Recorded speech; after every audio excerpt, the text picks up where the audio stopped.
freaking noisy. Anyway, hi guys, welcome back to my channel. My name is Cornelia, but you can call me Cornyco, and basically what the name means is Corny, which is my nickname, and the Co stands for community. My aim is to just bring people together and get a conversation popping about relationships, about life, about Japan, about the UK, about other countries around the world. Let's hang out, let's be entertained, right? Because who doesn't want to be entertained? While saying that, is everybody good? Good? Yes? Yes? Are we good? Yeah? Okay. Have a seat, girl. Relax. What I did is I posted a poll on my community tab. The poll was asking you if you wanted to hear the story on how I met Taku, who is my ex.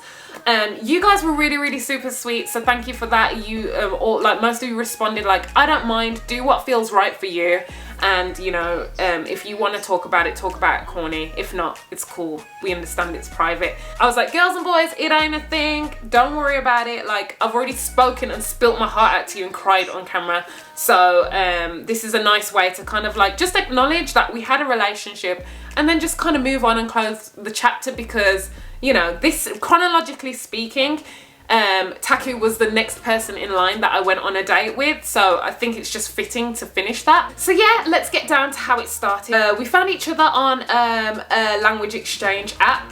I'm not going to divulge what kind of app it was, but yeah, we started talking on that and just trying to get to know each other, and at this point I'm becoming like a serial dater, it seems. After the married dude who tried to hook up with me, and after the guy who was like fine as hell but had no personality, and after the guy that had a very small penis, you know. But I was like, what is there left in the world? What am I gonna do, man? But you know what, this is the world of dating. So Taku popped up, we were talking. I wasn't too fussed at the time, to be honest. I was just doing my own thing, and when I saw his picture I was like, okay, he's cute, so you know, let's talk to him and see how this goes, kind of thing. And he asked me out on a date, and it was just so relaxed the way he did it. I was like, yeah, you can take me out, that's fine, I'll meet up with you. Like, why not? Let's just get to know each other. And he took such a long time, sorry Taku, but he took such a long time like finding where to go. And I remember he kept messaging me and sending me links to things, bless his heart. He was like, is this one okay?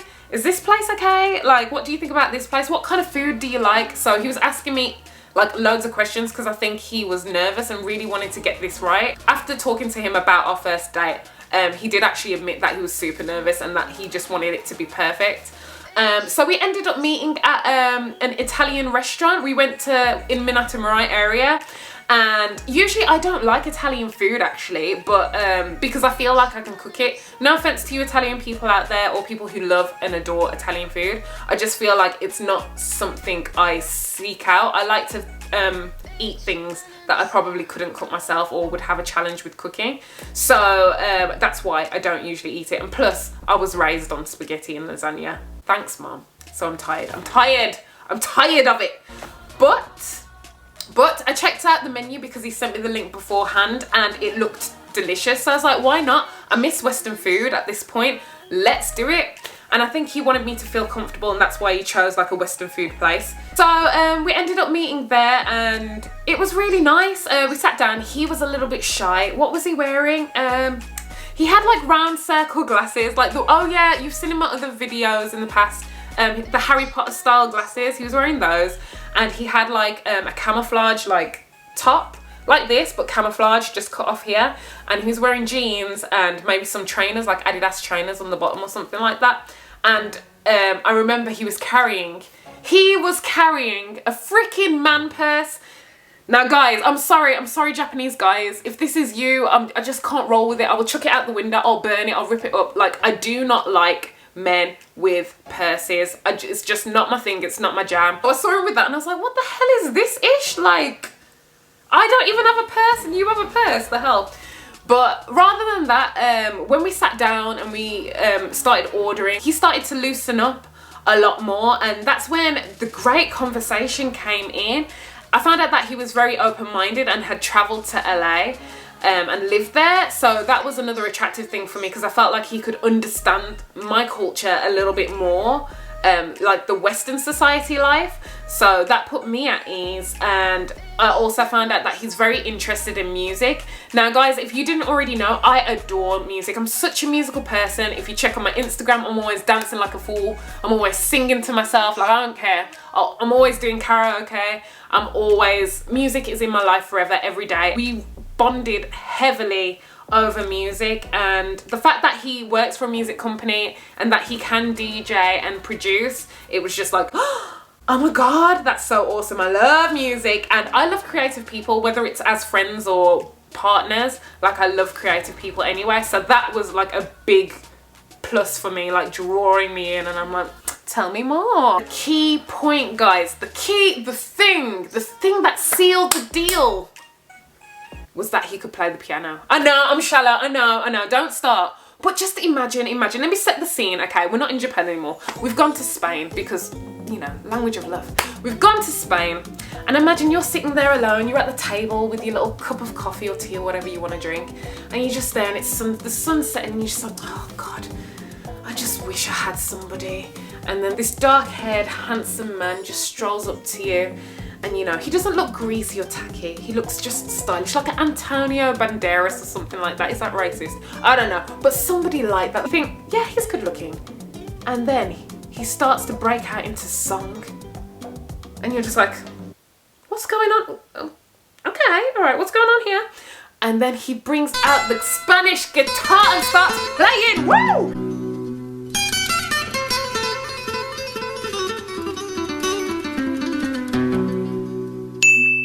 And you're just like, oh my God, yes, take me now, baby. Tell me this, right? If somebody plays an instrument, does it not get you a little wet? Because it does with me. I love people that can play instruments. When I found out Taku could play the piano, I was just like, and he was there smiling and playing and like looking at me and just playing beautiful melodies. If you didn't get the point, music. Are you still taking down the tips? Because I'm gonna keep going. So we went for something to eat and then we had like dessert afterwards. So if you do meal and dessert for me, I'm like, hell yes, because I am a dessert woman. I love sweets, and we had ice cream. We had a parfait, I believe. He is very charismatic, you know, very confident, and we had a lot of good conversation where we could just gel on a level. So I felt that was really refreshing for me, because that was probably the best conversation that I'd had on any date, to be honest, prior to Taku. So yeah, come to the end of the date, when it came to say goodbye, we weren't ready to leave. It was getting really late. I remember I had work the next day, which is unlike me, guys. Usually I don't go out on the weekday nights, but I did for him, and we had such a great time. I didn't want to leave, he didn't want to leave. And he walked me to the platform of the train station, and on the platform, like there's a big open space area. There's a wall like dividing the escalators from the platform, so the space gets narrow for a little moment and it kind of feels a bit more secluded. So we walked, he took me to like that part, and I remember he kissed me. I was shocked. I was like, oh, he kissed me. Like, I didn't think Japanese guys did this out in public, because that was the most affection that I'd ever had from maybe any guy, actually. Any guy that wasn't already my boyfriend, like, in public. We didn't do tongues or anything like that, calm down. But like, yeah, he kissed me, and I remember like not being ready for that. I think I was very shy, so I was the shy one for once, giggling to myself like, oh my God. I was blushing like a newborn baby. But that was really nice. That was the first date, and obviously we continued texting, and he was like, okay, date number 2, let's meet up. And I was like, when? And he was like, this weekend. I was like, damn, no rest, okay, let's go. So we met up again. I believe we went to Asakusa.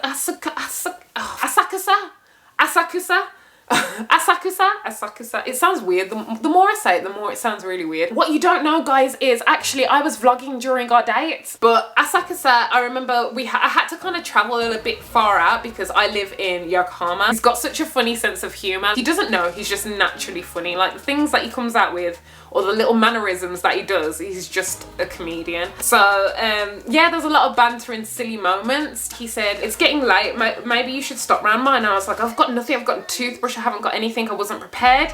And he said, don't worry about it, like we can get stuff, like there's a convenience store and there's a pharmacy and stuff like that, just come with me kind of thing. Come with me. I'm gonna be 100% honest with you guys. I wasn't prepared to like do the deal, like seal the deal with him, if you know what I mean. Kind of had a Bridget Jones moment, you know, where the underwear was not on point, it wasn't cute or anything like that. I just thought, okay, maybe I can just stay over and everything will be all right, because he's a gentleman.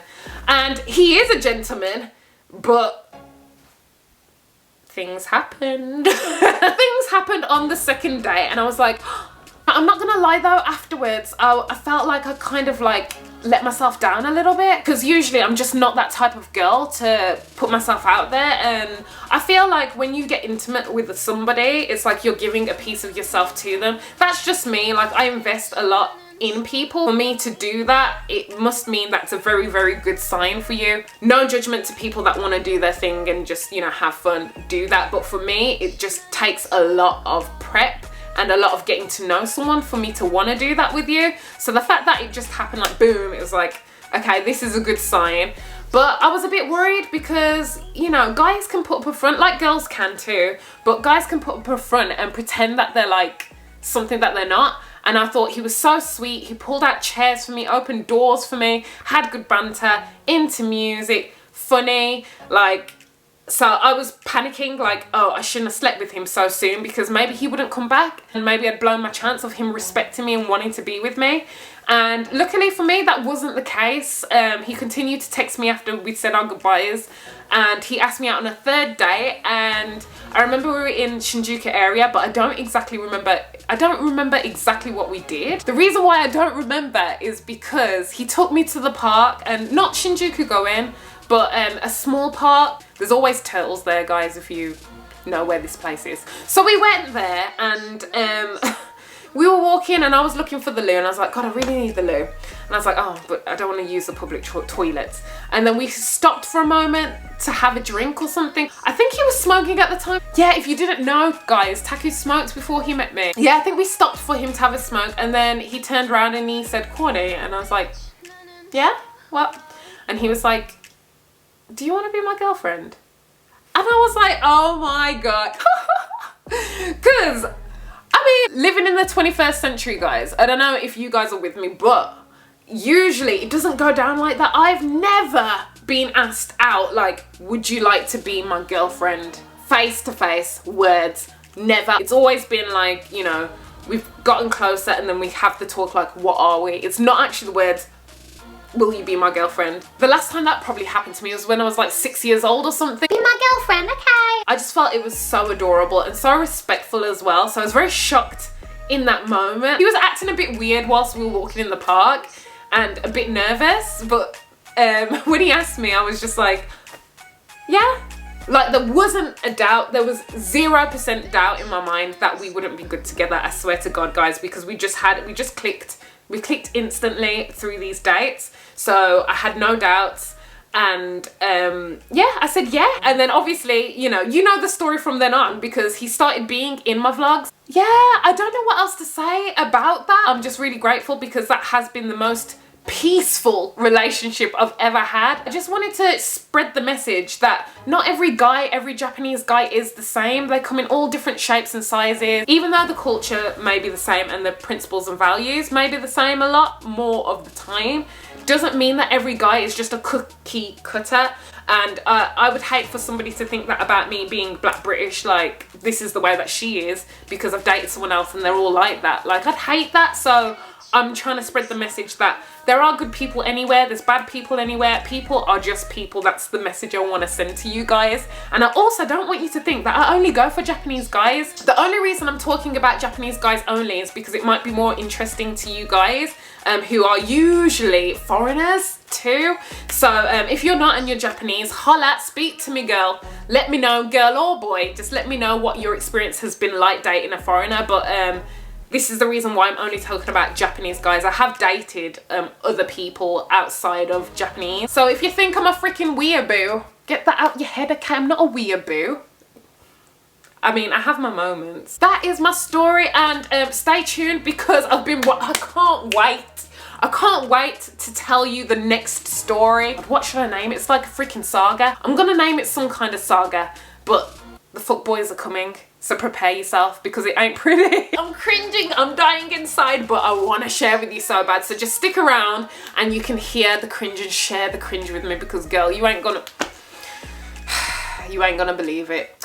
But yes, so thank you so much for watching guys, and if you liked this video, give this video a like, and if you haven't done so already, please subscribe and join the community. So until next time, faitot, gambatte, peace and love.